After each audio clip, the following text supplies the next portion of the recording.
Hello everyone, this is your head coach Kuya Kyle for Smash Ultimate, and today we're going to go over how to beat a camper. So, today will be an extensive guide on how to defeat campy opponents in Super Smash Bros. Ultimate. Camping is a very common and tilting strategy that most players utilize or fight against, so we'll go over 5 tips to help you beat a camper. We're going to talk about what is camping, we're going to go over how to stay composed, how to learn their escape options. We're going to learn how to mix up our approaches and call out the camper's disadvantage options. And lastly, we're going to fight fire with fire. So first off, what is camping? Camping in Smash Ultimate looks like actively avoiding interacting with opponents and playing much more keep away and defensive. The most common form is using projectiles to poke enemies from afar. So imagine a Toon Link, sitting in the corner and firing away arrows, boomerangs, and bombs at you. If you play against a Richter, you could expect the cross, the fire, and the axe. If you play against a Ness, you could see a lot of PK fires and PK thunders. The list goes on. If they have more than 2 projectiles, they probably will camp you out by using those projectiles.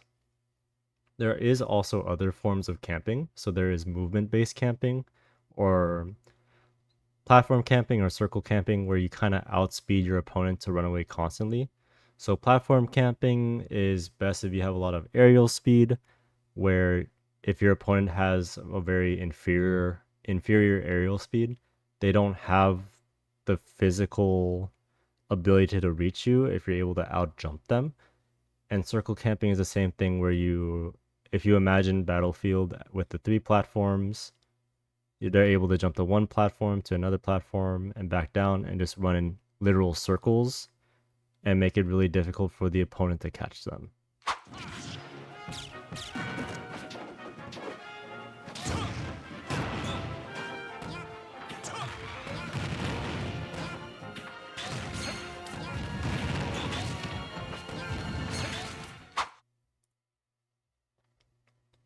The first tip out of the 5 on how to deal with campers is to stay composed or have a calm mind.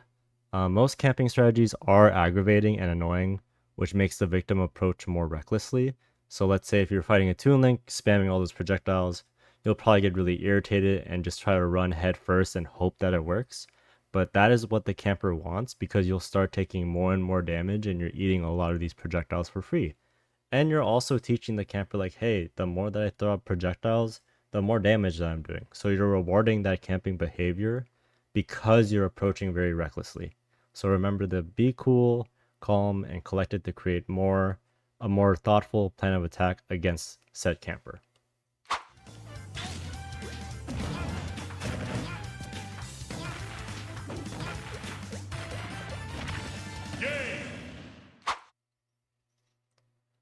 The second tip that I have is to learn their escapes, or how do they run away.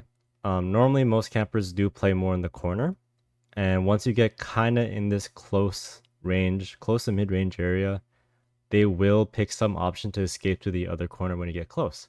So they could try to roll past you to the right. They could try attacking you with a grab, like maybe they're predicting that you're going to shield, so they'll try to grab you. Samuses love to do that.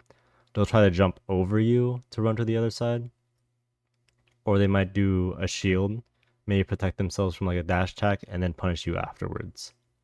So what I would recommend heavily is, if you are the aggressor, get yourself in this close and mid-range area and just wait and really observe what they like to do. More often than not, they'll usually pick one of these 4 and try to position yourself to punish these options. So if they like to roll, sit right here and punish their roll. If they like jumping, anti-air. If they like to grab or attack, try to do like a short hop aerial on them. And if they shield, run up grab.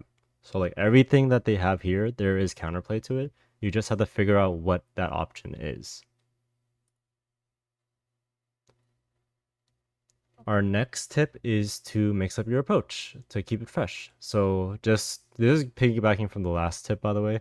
But let's assume that you managed to punish your opponent's primary escape option, which is rolling. You've punished it twice already.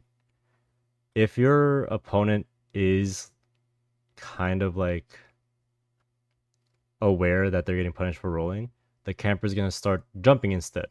So make sure that when you are playing against a camper to be open to changing your punish attempt from positioning for punishing rolls to punishing jumping, for example. So in this picture, let's assume that this young Link is the camper and he's been rolling in all the time and we've been punishing it as Link. But for the second time, or this third time, I mean, we know we want to cover jump because we think that the young Link's going to jump this time. So we're going to anti-air with a boomerang. This could look like a lot of different things, but the main premise is to be aware that your opponent can also adapt. So make sure that you have an answer for each option in a game. This tip's probably going to be the most fun one to do, is to call out their disadvantage options. So after you land a hit on a camper, they want to get back to neutral ASAP. A lot of camping characters share that characteristic of a really bad disadvantage state. So once you get them in a bad spot, they want to get back to stage as soon as possible. Common disadvantage options to get out of combos include air dodging, quick aerials, or double jumping away, or maybe some special move. And what you need to do when you get them in disadvantage is to keep them in disadvantage as long as possible. So read these common disadvantage options so that they don't get back on stage for free. For example, when I was playing against this Banjo-Kazooie, very campy by the way, but I knock him off stage. I see that he wanted the side B there, and I read the second side B, so I just waited on stage, got some style points with a parry into an up smash. So again, look, I saw the side B, I interrupted fast enough.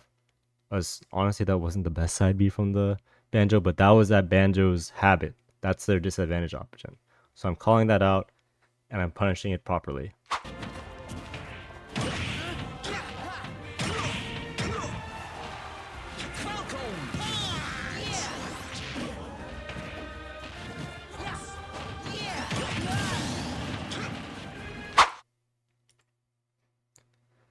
And the last tip that I have for you is to fight fire with fire. If you get a lead against a camper, such as like a stock lead or even like a damage lead, the camper cannot play keep away or defensive anymore. It's up to the camper to make a move to get aggressive and approach to get the lead back or at least equalize the situation. Forcing the camper to play without their preferred projectiles makes the game a lot easier.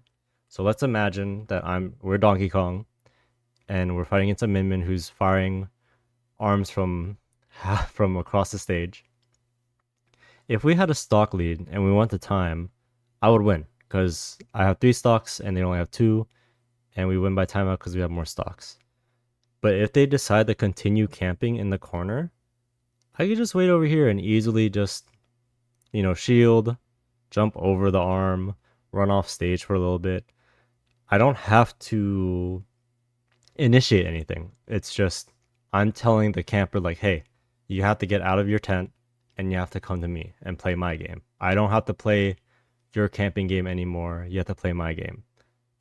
So if you ever get a lead against a camper, keep this in mind. We're kind of like taste of their own medicine. Like, how dare you camp me? I'm going to camp you back.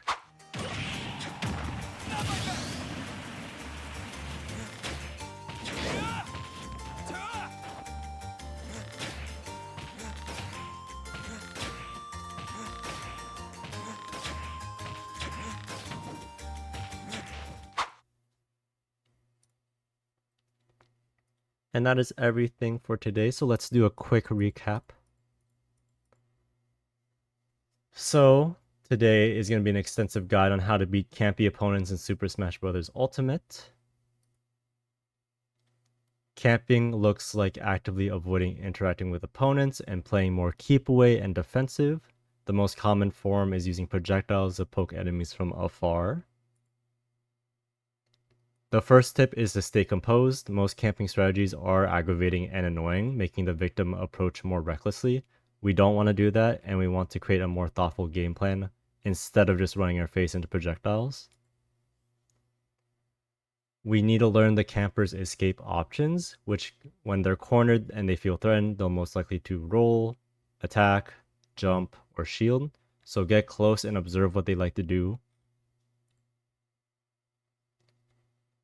Remember to mix up your approaches when punishing an opponent's escape options. So if you are punishing their rolls already, make sure that you're able to punish them for jumping as well. You need to also call out their disadvantage options. Most campers want to get back to neutral as soon as possible after they get hit, and common disadvantage options include air dodging, quick aerials, and double jumping away. You want to read these to keep them in disadvantage as long as possible. And lastly, if you have a lead against a camper, you could fight fire with fire and camp them back just to tell them that they have to get aggressive and approach just to equalize the situation. Thank you all for coming to today's class, and I hope to see you soon. Bye bye.